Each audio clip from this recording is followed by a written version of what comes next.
So, Anthropic had a genuinely big week, and there's a lot to get through. Some of it exciting, some of it raising real questions, and at least one story from OpenAI that's worth your attention if you care about where alignment research is actually heading. Let's start with the announcement.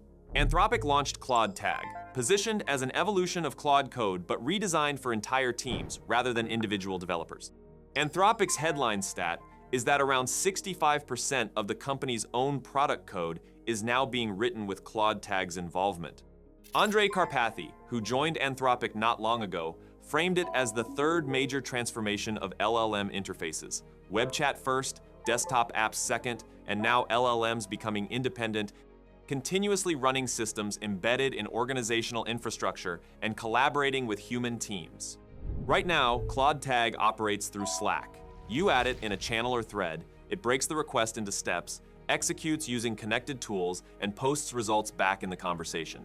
It handles pull request submissions and merges, data analysis, problem solving, and integrates with GitHub, Jira, Linear, databases, and CRM systems. In one demo Anthropic shared, an engineer named Nadia proposed adding a new feature in a channel called #ProductIngleslaunches, and Claude immediately analyzed the codebase and delivered a solution, the whole exchange playing out in a public thread where the entire team could follow along in real time. Rob Seaman, the general manager at Slack, described this as AI that can finally be used by multiple people together, shifting collaboration from private chat windows into public team channels where everyone sees the progress and reasoning. What distinguishes Claude Tag from a standard Slack bot is the shared context model. One person's task stays visible to the whole channel, and others can keep pushing it forward without anyone having to re-explain the background. Ambient mode takes it further. With it enabled, Claude doesn't just wait to be summoned. It proactively surfaces stalled discussions, unresolved issues, and decisions that need someone to actually make a call. Asynchronous execution means you can kick off a long task, close Slack entirely, and Claude will keep working and ping you when it's done. You can assign it long-term standing work, summarize a channel's progress every week, flag urgent items, send reminders to relevant people on a schedule, and it will keep running in the background without any hand-holding. Permission-wise, Anthropic uses what they call Claude identities, isolated instances per team, so the sales team's Claude and the engineering team's Claude have entirely separate context and data access. Admins configure token budgets at both the organizational and channel levels, and there's a full audit log of every operation Claude executes and who triggered it. It's currently in beta for Claude Enterprise and team users, replacing the existing Slack integration within 30 days, with other platforms coming in the following weeks, according to Reuters. The competition here is intense. Microsoft is chasing the same space with Copilot and Graph. Snowflake and Databricks want to own the enterprise knowledge layer, and Glean has been building intelligent bridges between models and organizational data. The real prize everyone's after is the tacit organizational knowledge that lives in team channels and workflows. Claude Tag only runs on Opus 4.8 for now, no Fable 5 integration yet, and the top Reddit comment under the launch announcement was asking when Fable is coming back. Very consistent energy from that community. Now, still on Anthropic, but a very different tone. There's been a story building around Claude Code and what users are actually receiving when they think they're seeing the model think, and it connects to some genuinely interesting cryptographic research that surfaced in the last few weeks. Earlier this year, Anthropic silently changed Claude Code's default settings, disabled adaptive thinking, enabled redact thinking, and downgraded the default effort level, and the combined effect was roughly a 67% decrease in thinking depth. Users noticed the degradation. Anthropic stayed quiet about it. Eventually, the evidence became public enough that they had to come out and explain themselves. That whole pattern is part of why what Patrick McCanna found hit so hard. Before we continue, I want to quickly show you something interesting called Capafy. People are building powerful agents with tools like Claude Code, Codex, OpenClaw, and other agent builders. But the real value is the skill inside the agent, the know-how that makes it good at writing scripts, auditing code, researching companies, fixing resumes, analyzing ads, or solving a specific business problem. The problem is, when people publish those skills openly, anyone can copy them, fork them, or resell them. Capafy fixes that. It is a skill-based agent marketplace where creators can publish their skill agents as closed-source apps, set their own price, and earn money every time someone uses them. Your know-how stays yours, while users still get the result. And from the user side, it is simple. You open an expert-built skill agent, run it online, and get the output without installing anything or building your own agent. For example, a director who has made ads for major brands can turn her storyboarding and storytelling into a skill agent. You do not need camera experience or script writing skills. You just run it and get a commercial video shaped by her taste and expertise. So if you built a recruiting skill, an SEO audit tool, an ad angle finder, or any skill that beats a generic AI prompt, Capafy lets you turn that ability into income. Go check it out, link is in the description. And now, back to the video. McKenna is a developer who was going through his local Claude Code session logs over the weekend. Pretty standard thing to do if you're trying to audit what your AI agent actually did. What he found was that the extended thinking blocks in those logs were essentially empty. Not blank exactly, but what was sitting there was just a cryptographic signature about 600 characters long. No reasoning text, just an encrypted blob where the thinking was supposed to be. He went to Anthropic's documentation to figure out what was going on, and the docs do technically explain the behavior, but the language is, his own description, awfully indirect. If you haven't had your coffee, you're going to miss it. What Anthropic's extended thinking actually returns is a summary of Claude's full thinking process. Not the actual chain of thought, a summary. The real reasoning is encrypted, Anthropic holds the key, your machine never receives it, and getting the full output requires an enterprise agreement. McKenna's analogy is saving a BMP as a JPEG, editing the JPEG, then saving it back as a BMP. Data loss happens in that conversion. What you're getting in your logs isn't what's actually driving the model's behavior during the session.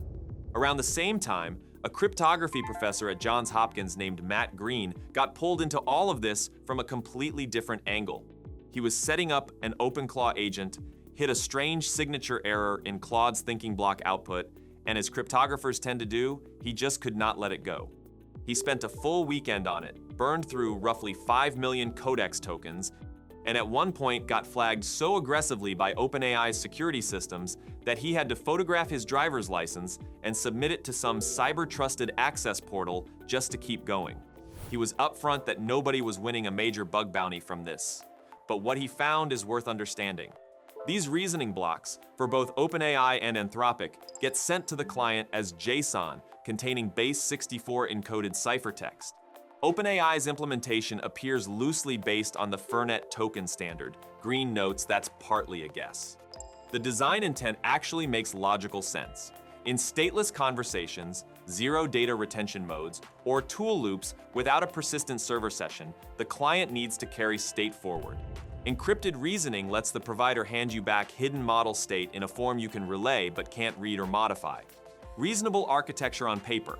The practice is different. Anthropic's implementation has a 64-byte field labeled a signature that doesn't appear to function as an actual cryptographic signature. Green ran extensive tests on it. The 12-byte fours suggest GCM or cha-cha encryption and are probably a bit short for a solid implementation. Direct tampering with ciphertext does reliably trigger an API error, so that protection is real. But replaying an unmodified older reasoning block from a completely different session or a completely different account goes through without any error at all. On OpenAI's side, you can replay blocks across entirely different models. The Claudes were fussier about cross-model replays, but cross-account replay worked on both providers. Green's inference is that both companies are almost certainly using a single global encryption key for all client-side reasoning data rather than per session or per account keys. In zero data retention mode, that means everyone's reasoning state is escrowed under one key that isn't being rotated frequently. He also flagged a practical concern for app developers.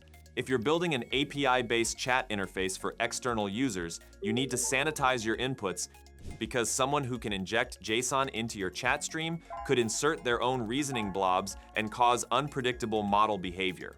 To confirm the blocks are actually being processed rather than silently absorbed, Green ran an experiment with GPT 5.5 where he replayed a reasoning block from a session that had been thinking about a social security number into a completely separate session on a different account. That number appeared in the new session's output with no prompting at all.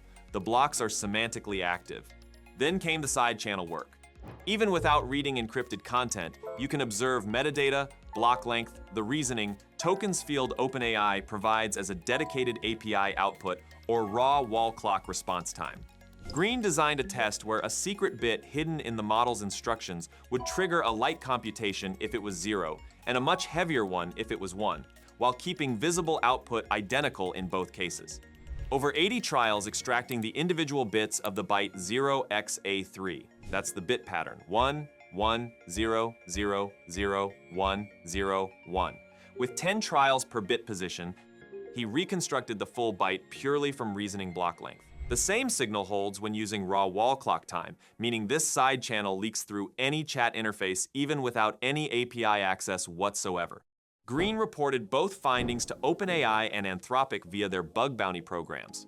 OpenAI said it was unreproducible. Anthropic said they didn't see security implications in replays or side channels, but might update developer documentation. He took that as permission to go public. His core recommendation: fix the key management. If reasoning state is worth encrypting, protect it per session or per account, not under a single global key. Moving over to Japan.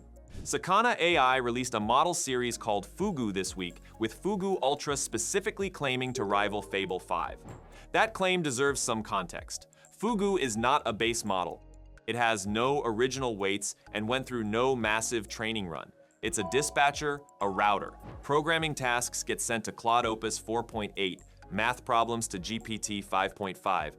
It classifies incoming work across categories like scientific research, code writing, reasoning, and multimodal requirements, then hands off to whichever of Claude, GPT, or Gemini it determines is best suited. Someone drew a comparison to HOW 123, the old Chinese web directory that just aggregated links, essentially calling it the selling water rather than making water model of AI. That might be a bit harsh, because the routing and task decomposition logic is doing genuine work.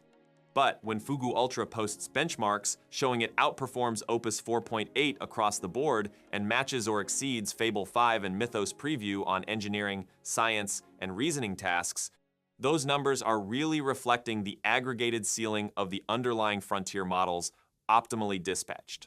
Pricing for Fugu Ultra is $5 per million input tokens and $30 per million output tokens, with a premium kicking in for contexts over 272,000 tokens. The structural risk is obvious though. The entire business depends on OpenAI, Anthropic, and Google treating Fugu as a paying customer rather than a competing routing layer sitting in front of their own products. Once it reaches meaningful scale, that relationship gets very uncomfortable very fast. Fugu is Japanese for pufferfish, which in this context has a certain dark irony. Last thing, OpenAI published a paper called Reinforcement Learning Towards Broadly and Persistently Beneficial Models, asking whether you can deliberately use RL to build alignment properties that generalize across domains.